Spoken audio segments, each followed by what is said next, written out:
ولا قوة إلا بالله العلي العظيم. حسبنا الله ونعم الوكيل، نعم المولى ونعم النصير. بسم الله الرحمن الرحيم.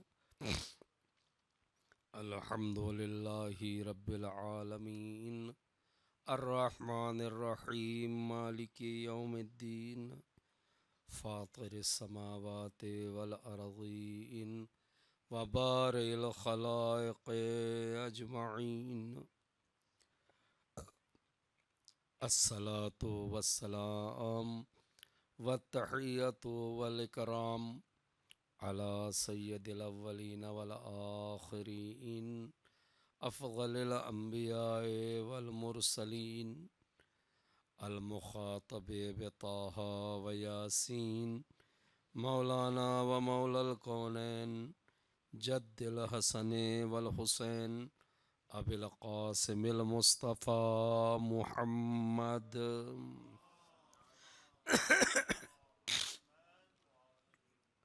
وعلى آله الطيبين الطاهرين المظلومين المعصومين الأطهرين، الذين أذهب الله عنهم الرجس وطهرهم تطهيرا.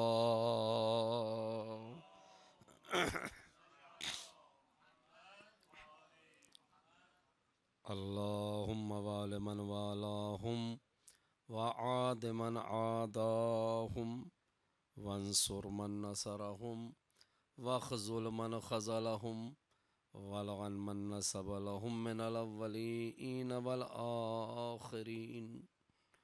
آمين يا رب العالمين.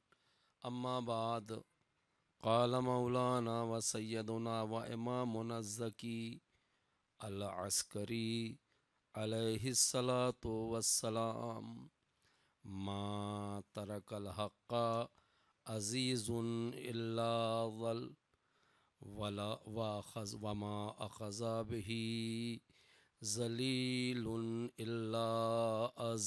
صلوات پر محمد و آل محمد.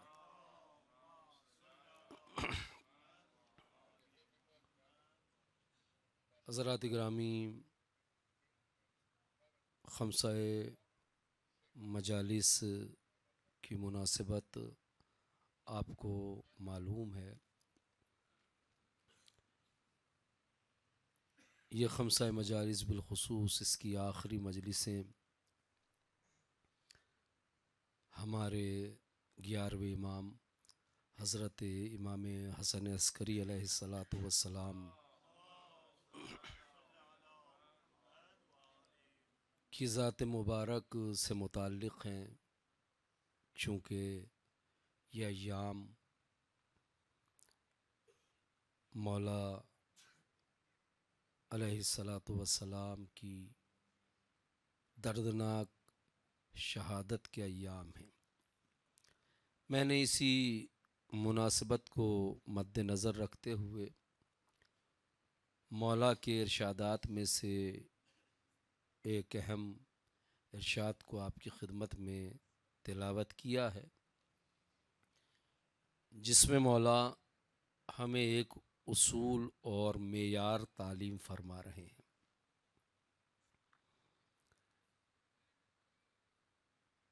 ارشاد ہوتا ہے: ما ترک الحق عزیز الا ظل. کائنات میں کوئی عزت دار ایسا نہیں ہے جس نے حق کو چھوڑا ہو اور ذلیل نہ ہوا ہو. وما اخذ بہ ذلیل الا عز. اور کائنات میں کوئی ذلیل ایسا نہیں ہے جو حق کو اپنانے کے بعد باعزت نہ بنا ہو.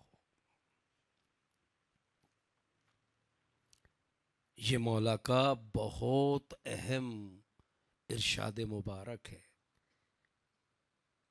اس ارشاد مبارک میں عزت اور ذلت کا معیار حق کو قرار دیا جا رہا ہے.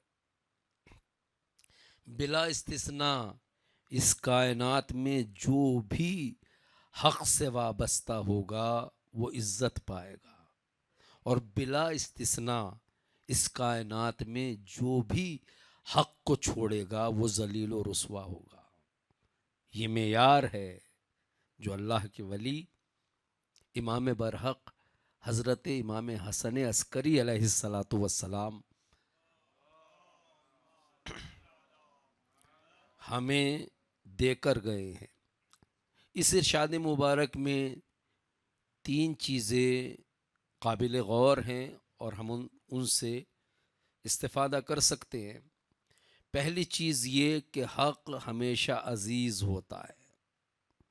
دوسری چیز یہ کہ حق عزیز ہونے کے ساتھ ساتھ معزز بھی ہوتا ہے۔ تیسری چیز یہ کہ حق عزیز و معزز ہونے کے ساتھ ساتھ جو اس سے ٹکرائے یا اسے چھوڑے اس کے لیے باعث ذلت بھی ہوتا ہے، یعنی مذلل، ذلت دینے والا۔ ذلت دیتا ہے حق، عزت بھی دیتا ہے۔ جو حق کو اپنائے گا چونکہ حق خود عزیز ہے اسے بھی عزیز بنا دے گا، لیکن جو حق سے ٹکرائے گا حق اسے ہمیشہ ہمیشہ کے لیے ذلیل و رسوا کر دے گا۔ حق کی یہ بہت بڑی فضیلت اور عظمت ہے کہ اگر کوئی واقعاً حق کو اپنا لے، اگر وہ چلا بھی جائے تو اس کی عزت کا سلسلہ ختم نہیں ہوتا۔ یہ حق کی عظمت ہے۔ اگر کوئی حق کو اپنا لے، حق کا پوری زندگی ساتھ دے، اب وہ چلا بھی جائے تو اس کی عزت کہیں نہیں جاتی، عزت باقی رہ جاتی۔ اسی طرح حق کو چھوڑنے کا یہ نقصان ہے کہ اگر کوئی حق سے ٹکرانے کے بعد دنیا سے چلا بھی جائے تو ذلتیں اس کا پیچھا نہیں چھوڑتی۔ یہ حق کی بہت عظیم صفت ہے اور اس کے نمونے ہمارے سامنے موجود ہیں۔ شیطان نے کب گستاخی کی تھی؟ ذلت آج تک باقی ہے۔ قابیل حق سے کب منحرف ہوا تھا؟ چلا گیا، لیکن ذلت اس کی آج بھی باقی ہے۔ شیطان اللہ کے نزدیک عزیز تھا حق کو اپنانے کی وجہ سے۔ شیطان نے بہت زیادہ عبادتیں کی تھی۔ بعض روایات میں آیا ہے 1 رکعت نماز اس نے فرشتوں کے درمیان 4000 سال تک پڑھی تھی، آسمانی سال۔ 1 رکعت نماز۔ شیطان کا نام حارث تھا، لیکن حق پرستی کی وجہ سے، حق کی بندگی کی وجہ سے، حق کی پرستاری کی وجہ سے وہ اتنا باعزت بن گیا تھا پیش پروردگار کہ اسے حارث نہیں عزازیل کہہ کے پکارا جاتا تھا۔ عزازیل کے معنی ہوتے یعنی جو اللہ کے نزدیک صاحب عزت ہو۔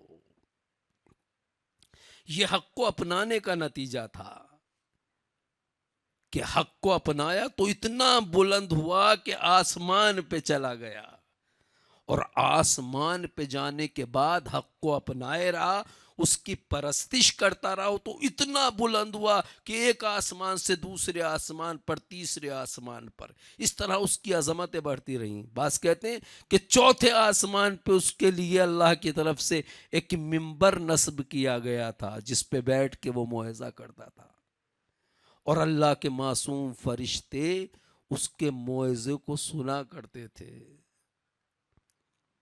حق کی پرستاری آدمی کو کتنا بلند کر دیتی ہے۔ لیکن ایسا عزیز جسے عزازیل کہہ کے پکارا جاتا ہو بزم ملکوت میں، جس کا نام لینا معصوم فرشتے عیب محسوس کرتے ہوں، نام کے بجائے، حارث کے بجائے عزازیل، اے عزیز خدا کہہ کے پکارتے ہوں فرشتے، اگر ایسا مقرب بارگاہ بندہ بھی حق سے منحرف ہو جائے تو اتنا ذلیل ہو جاتا ہے کہ اسے بھی فَإِنَّكَ رَجِيمٌ کہہ کے بارگاہ الہی سے نکال دیا جاتا ہے. یہ حق سے سرتابی کا نتیجہ ہے. جب تک حق سے وابستہ رہا، حق کا پیرو رہا، عزیز پروردگار رہا، اور جب حق سے منحرف ہوا تو ذلیل بارگاہ خداوندی بن گیا. اور حق سے ٹکرانے کے بعد یہ ذلت اس کا مقدر بن گئی کہ آج تک شیطان ذلیل ہے. قرآن جیسی مقدس اور برحق کتاب کی تلاوت کے لیے حکم ہے کہ پہلے شیطان سے پناہ طلب کی جائے. یہ ایک نمونہ ہے. اللہ نے جسے اتنی عزت دی تھی حق سے منحرف ہوا تو کتنی بڑی ذلت میں مبتلا ہو گیا. دوسرا عزیز انسان جسے اللہ نے اپنے لطف و کرم سے بہت بڑی عزت دی تھی وہ قابیل ہے. قابیل اللہ کے سب سے پہلے صفی، سب سے پہلے ولی، سب سے پہلے نبی کا بیٹا ہے. یہ مذاق بات نہیں ہے. بہت سی عزتیں اللہ اپنے لطف و کرم سے پیدائشی طور پہ ہمیں عنایت کرتا ہے. جیسے انسان ہونا ایک عزت ہے، مسلمان ہونا اس سے بڑی عزت ہے، اور شیعہ ہونا اس سے بڑی عزت ہے. اور یہ عزت اللہ نے ہمیں اپنے فضل و کرم سے عنایت کی ہے. اس میں ہمارا کوئی رول نہیں ہے. ایسے ہی فرزند صفی اللہ ہونا، فرزند نبی اللہ ہونا، فرزند خلیفت اللہ ہونا. آدم اللہ کے سب سے پہلے خلیفہ ہیں، اور اپنے سب سے پہلے ولی، سب سے پہلے صفی، سب سے پہلے نبی، سب سے پہلے خلیفہ کا بیٹا اللہ نے قرار دیا ہے قابیل کو. یہ شرف ہے اس کے لیے، یہ عزت کی بات ہے. آج مولوی کا بیٹا بھی جو قم میں ایک مولوی پڑھتا ہے وہ اپنے کو بہت بڑا ترم خواہ سمجھتا ہے ہندوستان اور پاکستان میں جا کے. میں فلاں کا بیٹا ہوں کہتا نہیں ہے، لیکن احساس ہوتا ہے ہم اس عالم کے بیٹے ہیں جو قم میں ہیں. اور بعض لوگ انہیں آغا زادہ کہہ کے پکارتے ہیں. جب ایک مولوی کا بیٹا صرف بیٹا ہونے کو اتنا بڑا باعث عزت سمجھتا ہے تو ایک نبی کا بیٹا، وہ بھی سب سے پہلے نبی کا بیٹا، سب سے پہلے خلیفہ الہی کا بیٹا، یقیناً یہ شرف بہت بڑا شرف ہے. اور وہ بھی شرف ہے. اللہ نے عزیز بنایا تھا قابیل کو، معصوم نبی کا بیٹا ہے، منتخب خلیفہ پروردگار کا بیٹا ہے. بہت بڑا شرف ہے. اللہ نے اپنی طرف سے یہ اسے عزت دی تھی. لیکن عزتیں سب کو راس نہیں آتی. حق سے ٹکرایا، اتنی بڑی عزت اللہ نے جسے دی تھی، حق سے ٹکرانے کی وجہ سے اسے ایسا ذلیل کیا اللہ نے کہ قابیل چلا گیا، لیکن اس کا قابل ذلت ہونا آج تک قرآن سے ثابت ہے. اور اسی لیے آج قابیل کو ذلت و رسوائی اور لعنت کے ساتھ یاد کیا جاتا ہے. آپ کو یہ بات اچھی طرح معلوم ہے، لیکن تذکر کے طور پہ مجھے کہنا ہے کہ انسانوں میں بہت سے انسان ایسے ہیں کہ حق جن کے اوپر مشتبہ ہو جاتا ہے. اللہ نے تمام انسانوں کی ہدایت کے لیے اور تاکہ تمام انسان عزت کی زندگی بسر کر سکیں، حق کو پہچان کر اور حق سے وابستہ ہو کر، اللہ نے اس لیے مجسم حق کے طور پر اپنے نبیوں کو بھیجا ہے، اپنے رسولوں کو بھیجا ہے، اور اماموں کو منتخب کیا ہے اپنی طرف سے۔ یعنی میں یہ کہنا چاہتا ہوں کہ ہر نبی اپنے زمانے میں حق کی مجسم تصویر ہوتا ہے، ہر رسول اپنے زمانے میں حق کی مجسم تصویر ہوتا ہے، ہر امام اپنے زمانے میں حق کی مجسم اور منہ بولتی تصویر ہوتا ہے۔ یعنی اس کا وجود حق کا وجود ہے، اس سے وابستگی حق سے وابستگی ہے، اور اس سے انحراف حق سے انحراف ہے۔ اسی لیے تو زیارت آل یاسین میں کہا گیا ہے کہ حق اس کے علاوہ کچھ نہیں ہے، الحق ما رضیتم، اے اہل بیت طاہرین، حق تو وہی ہے جس سے آپ راضی ہو جائیں۔ حق کی مجسم تصویریں ائمہ اہل بیت علیہم الصلوۃ والسلام، حق کا نقطہ مقابل باطل ہے۔ ہمیں یہ تو بتا دیا گیا کہ حق کون ہے، حق کے مجسم کون ہے، حق کے مصور کون ہے، لیکن باطل کو بھی تو پہچاننا ضروری ہے، چونکہ صرف حق کے تولا ہمارے یہاں نہیں ہے، حق کے تبرہ بھی ہے۔ حق کے تولا اور تبرہ دونوں کی ادائیگی ضروری ہے، یعنی دوستوں کو پہچاننا بھی ضروری ہے تاکہ تولا کیا جا سکے، دشمنوں کو پہچاننا بھی ضروری ہے تاکہ تبرہ کیا جا سکے۔ اسی طرح سے عزت پانے کے لیے حق کو پہچاننا ضروری ہے، اور ذلت سے بچنے کے لیے حق کے مد مقابل جو چیز آئے جسے باطل کہا جاتا ہے اسے پہچاننا بھی ضروری ہے۔ ان دونوں کی کسوٹی، ان دونوں کا معیار اہل بیت طاہرین کو قرار دیا گیا۔ زیارت آل یاسین میں کہا گیا الحق ما رضیتم، حق تو وہی ہے جس سے آپ راضی ہوں، والباطل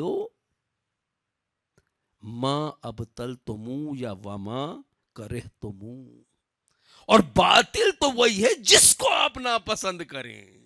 کسوٹی مل گئی، پر جس سے اہل بیت طاہرین راضی ہوں وہی حق ہے، اور جہاں راضی ہوں وہی حق ہے، اور جس سے آل محمد ناراض ہوں اور جہاں جہاں ناراض ہوں وہی باطل ہے اور وہی باطل ہے۔ یہ معیار ہے، اور ہر زمانے میں اللہ نے نبی کی شکل میں، رسول کی شکل میں، امام کی شکل میں حق کے مجسم کو انسانیت کے سامنے رکھا ہے، اور جو بھی ٹکرایا ہے اس حق کے مجسم یعنی نبی، رسول، امام سے، تو اللہ نے اسے ذلیل فرمایا ہے، چونکہ حق کی خاصیت ہے، یہ لازم و ملزوم ہے یہ بات حق کے ساتھ کہ حق سے جو بھی وابستہ ہوگا وہ عزت پائے گا، حق سے جو بھی ٹکرائے گا وہ ذلیل و رسوا ہوگا۔ یہ حق کی اصلی خاصیت ہے۔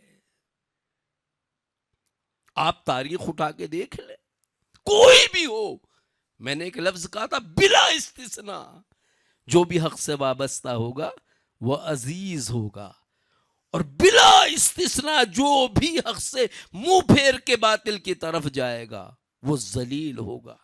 یہ دونوں باتیں اپنی جگہ قطعی و یقینی ہیں، اور حق مجسم نبی کی ذات ہے، رسول کی ذات ہے، اور امام کی ذات ہے۔ اس کے مصادیق ڈھونڈیے آپ، ایک مصداق تو اول خلقت میں قابیل ہے، حق کی نہ پیروی کی، اس نے پیروی نہیں کی تو فرزند نبی ہوتے ہوئے بھی ذلیل ہو گیا۔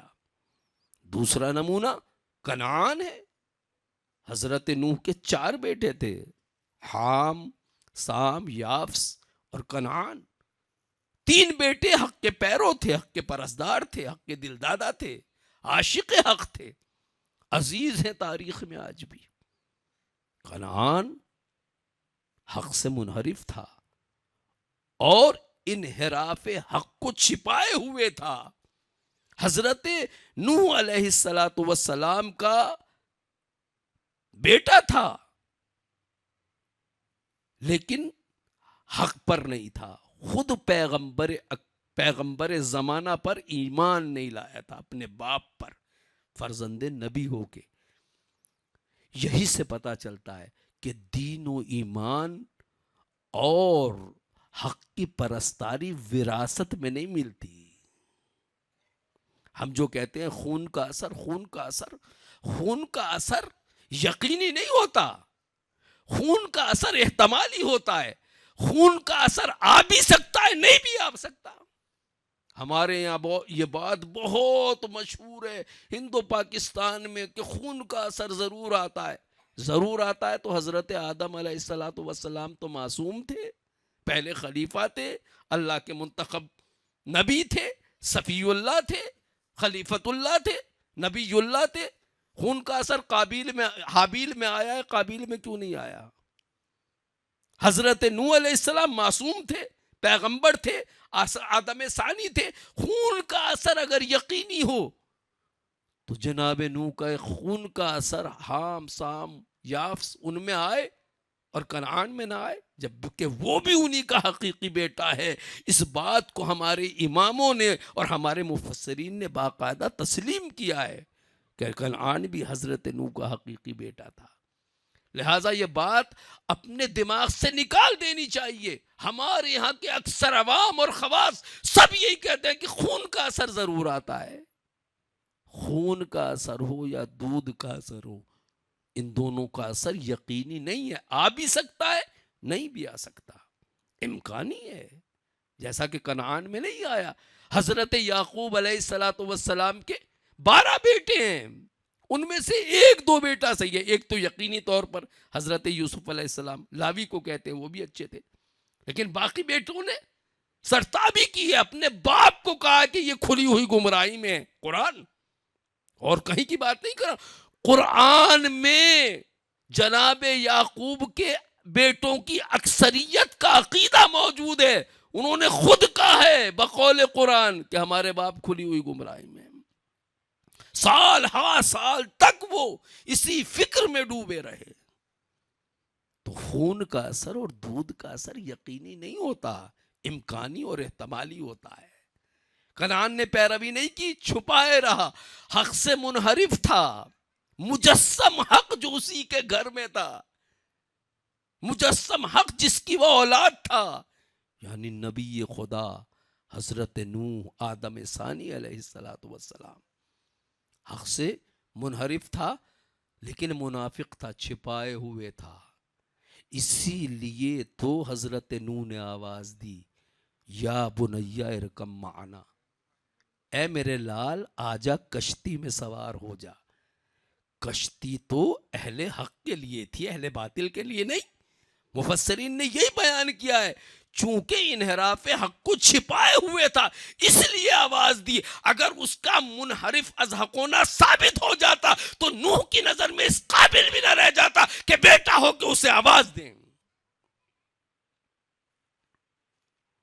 فرزند نبی ہے لیکن حق سے منحرف ہو جاتا ہے تو ذلیل بھی ہوتا ہے اور ہلاک بھی ہوتا ہے. جب حق سے منحرف ہو کر بیٹے کا فرزند نبی نہ ہو کے نبی نہ ہونا کامیاب نہیں, کامیابی کی دہلیز پہ نہیں لے جا سکتا. بیٹا ہے, فرزند نبی ہے, حق سے منحرف ہے تو ناکام ہو جاتا ہے, ہلاک ہو جاتا ہے, ذلیل و رسوا ہو جاتا ہے, قابل لعنت بن جاتا ہے.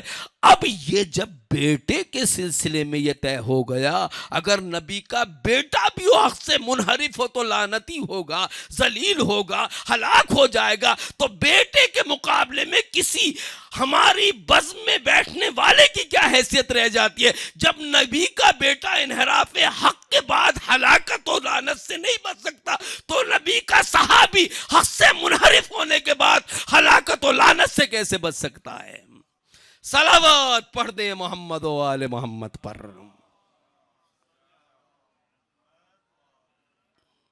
اگر صرف فرزند نبی ہونا کافی ہے نجات کے لیے، قصیدے پڑھنے کے لیے، تو آج کنعان کو بھی فرزند نبی ہونے کی وجہ سے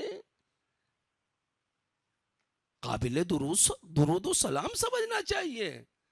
اگر نبی کا بیٹا ہونے کی وجہ سے کوئی صاحب عزت بن جاتا ہے، چاہے حق سے منحرف ہو، تو قابیل کو بھی سلام کرنا چاہیے، حابیل کی طرح، حضرت آدم کی طرح۔ لیکن نبی زادے ہیں، حق سے منحرف ہیں، تو قابل لعنت ہیں۔ ایسا صحابہ میں کون سا سوقاب کا پر ہے کہ نبی کے پہلو میں آ کے بیٹھ جائیں اور چاہے جو کرتے پھر بھی قابل سلام ہیں؟ اعمال سارے ایسے ہیں جن سے اللہ غضبناک ہوتا ہے اور پھر بھی رضی اللہ ہے۔ یہ دوہری منطق ہے۔ حق سے انحراف کے بعد اگر نبی کا بیٹا ذلت و رسوائی سے نہیں بچ سکتا تو پھر کسی صحابی کی گنجائش نہیں رہ جاتی۔ معیار حق کی اطاعت و عبادت، اور یہ فقط اولاد نبی یا اصحاب نبی سے مخصوص بات نہیں ہے۔ ہم بھی مسلمان ہو کے اگر حق سے منحرف ہوں تو ہمیں بھی ذلت و رسوائی سے کوئی چیز نہیں بچا سکتی۔ آج مسلمان دنیا میں کیوں ذلیل ہے؟ چونکہ پرستاری حق کا دعویٰ تو کرتا ہے، حقیقت میں حق سے منحرف ہے۔ وہ حق مجسم کون ہے؟ وہ حق مجسم محمد و آل محمد علیہ السلام۔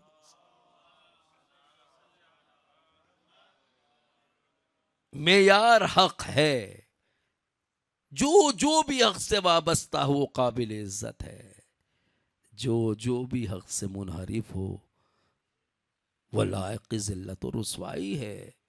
یہ ہمارے امام معصوم، اللہ کے ولی، ناطق قرآن حضرت امام حسن عسکری علیہ السلام ہمیں بتا کے گئے ہیں۔ ہمیں اپنی اینک بھی صحیح کرنا چاہیے، ہمیں بھی انہی کو عزیز سمجھنا چاہیے جو ہر حال میں حق کی پرستاری کرتے ہوں۔ ہمیں بھی انہی کی عزت کرنا چاہیے جو ہر حال میں باطل سے پرہیز کرتے ہوں۔ صرف یہ کہنا کافی نہیں ہے کہ ہم امام حسن عسکری کے ماننے والے ہیں، ان کے شیعہ ہیں۔ ان کے تعلیمات پہ عمل کرنا ضروری ہے۔ ان کی ذات، ان کی بات، ان کے دین، ان کے مذہب، ان کے تعلیمات سے تمسک ضروری ہے، چونکہ امام حسن عسکری حق مجسم ہیں، تصویر حق ہیں۔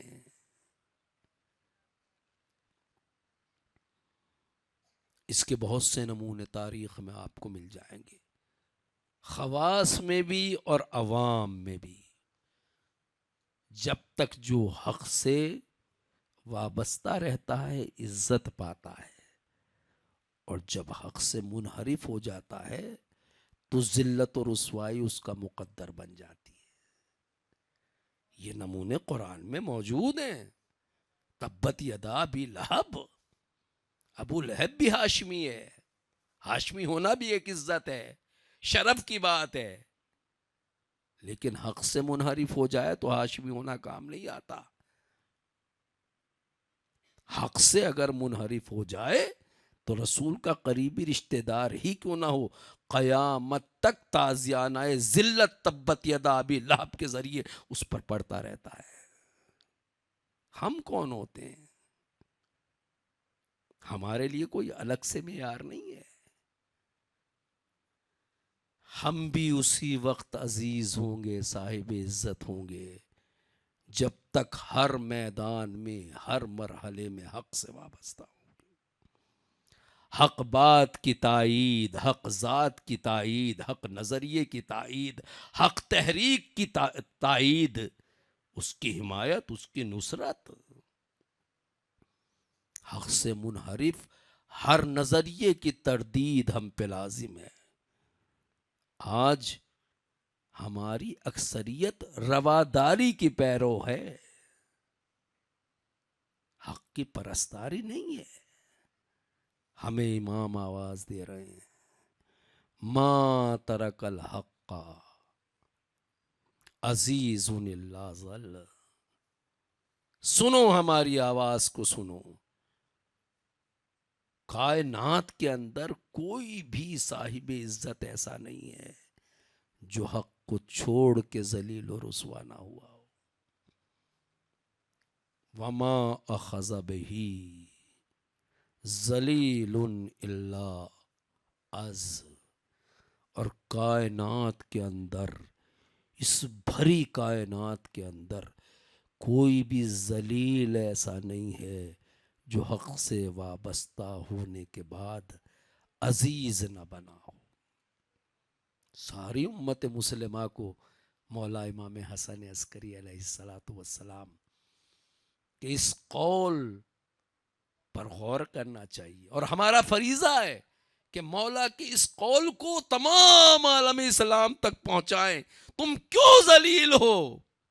معیار عزت کیا ہے اسے پہچانو. تم کیوں ذلیل ہو؟ معیار ذلت کیا ہے اسے پہچانو.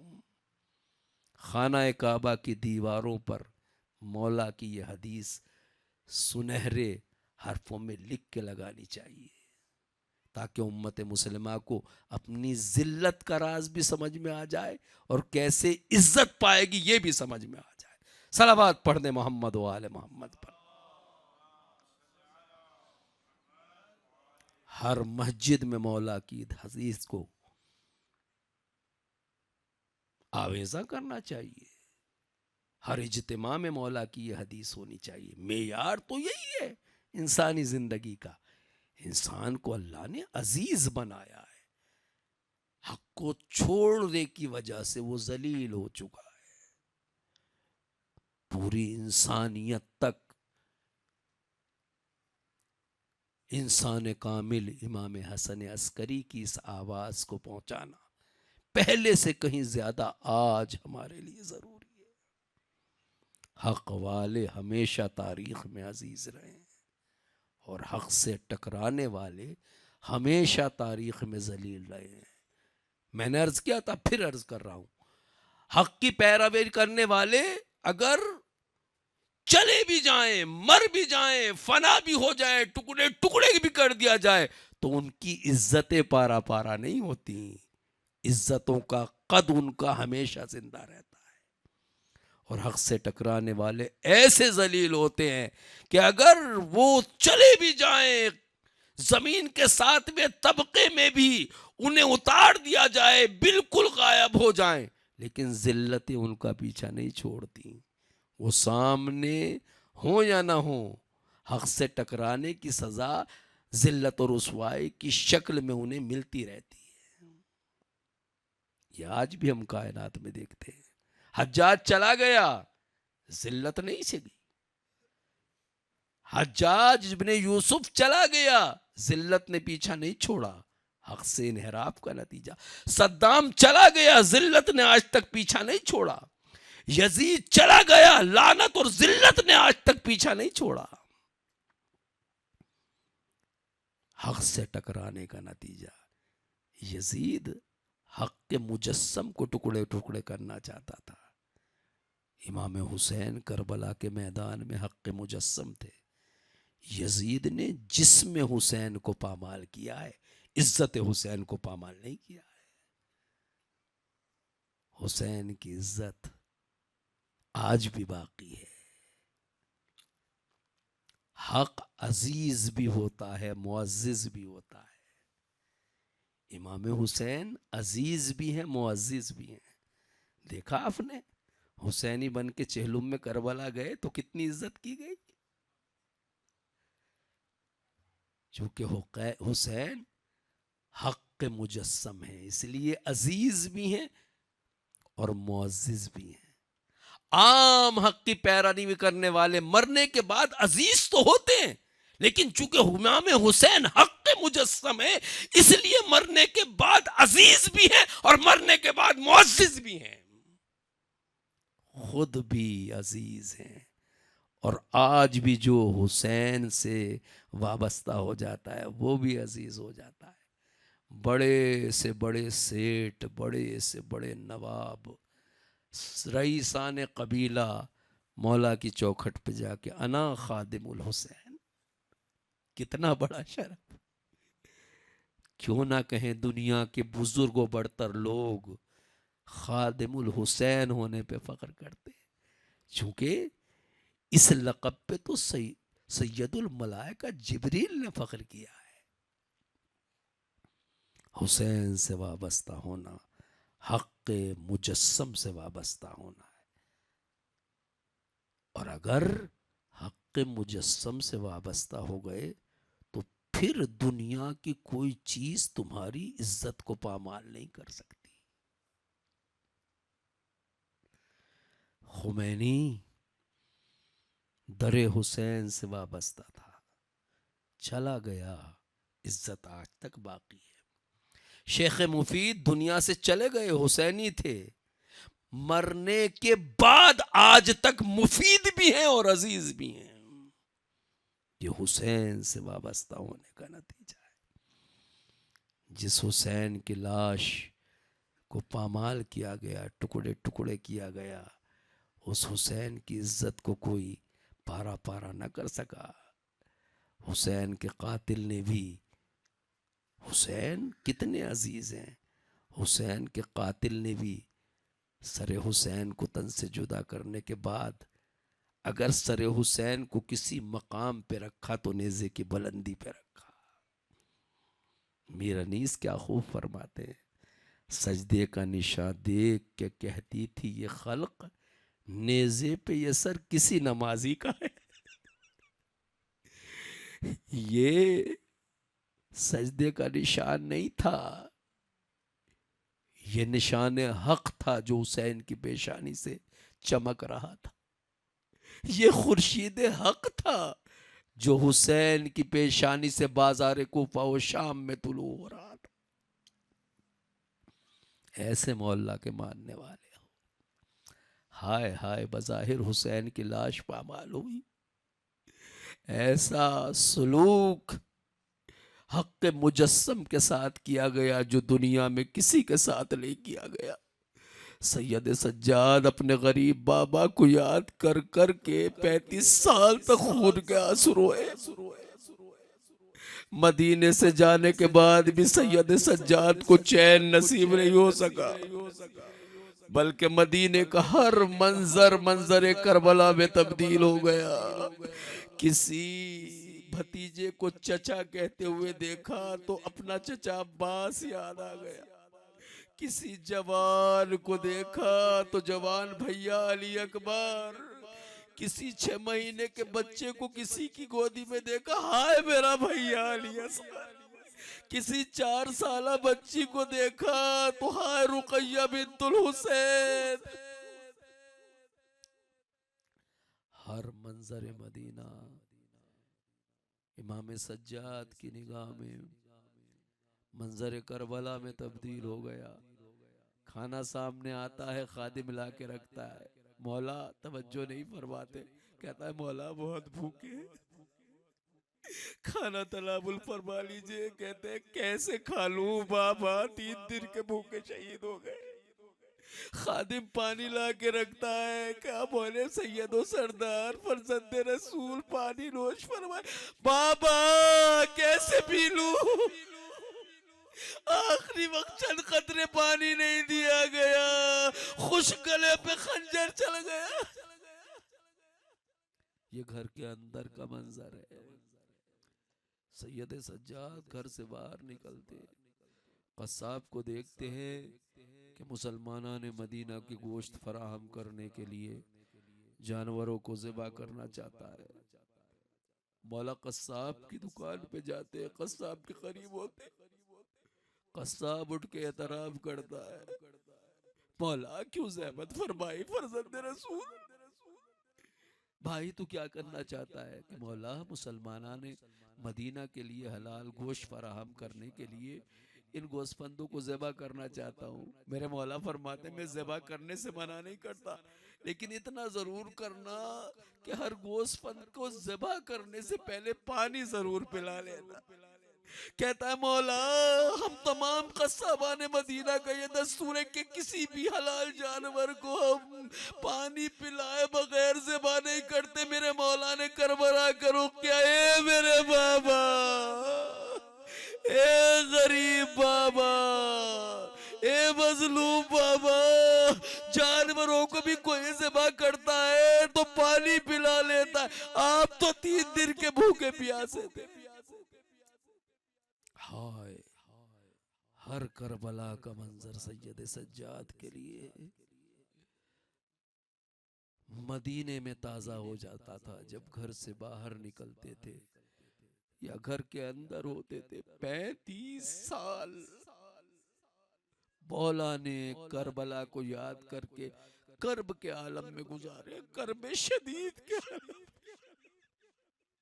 کچھ اور آگے بڑھے، دیکھا ایک مسلمان ہے جو بازار مدینہ میں کھڑے ہو کر یہ کہہ رہا ہے ارحمونی انا رجل غریب، اے لوگوں مجھ پہ رحم کرو، میں ایک مسلمان آدمی ہوں، میں ایک غریب آدمی ہوں۔ مولا قریب گئے، سلام کیا، اے مرد عرب تو غریب ہے؟ کہاں، اے جوان عرب میں غریب ہوں۔ مولا نے کہا کیا اتنا غریب ہے کہ مدینے میں مر جائے تو تجھے غسل نہ دیا جائے؟ تو مدینے میں مر جائے تو تجھے کفن نہ دیا جائے، تیرا جنازہ نہ اٹھے، تجھے قبرستان مسلمین میں دفن نہ کیا جائے؟ وہ کہتا ہے مرد عرب کیسی باتیں کرنا چاہتا ہے، میں غریب الوطن ہوں لیکن اتنا غریب نہیں ہوں، مجھے یقین ہے جب اس شہر میں مروں گا تو میرا کوئی نہیں ہے لیکن میرے جنازے کو غسل بھی دیا جائے گا، کفن بھی دیا جائے گا، جنازے کو قبرستان میں دفن بھی کیا جائے گا۔ پھر سید سجاد نے کربلا کا رخ کیا، اے میرے بابا، عام مسلمان کو بھی یہ توقع ہوتی ہے کہ مرنے کے بعد غسل بھی دیا جائے گا، کفن بھی پہنایا جائے گا، قبر بھی بنا دی جائے گی۔ اے میرے بابا 11 محرم کو جب چلا تھا نشیب سے گزرا تھا تو بے غسل و کفن لاشا جلتی ریتی پہ پڑا تھا۔ اے میرے بابا میں اتنا مجبور تھا کہ ہاتھوں میں ہتھ کڑیاں، پاؤں میں بیڑیاں، اس امت پہ وائے ہو جس نے فرزند رسول کو قابل کفن بھی نہ سمجھا۔ انا للہ وَإِنَّا إِلَيْهِ رَاجِعُونَ أَلَا لَعْنَةُ اللَّهِ عَلَى الْقَوْمِ الظَّالِمِينَ۔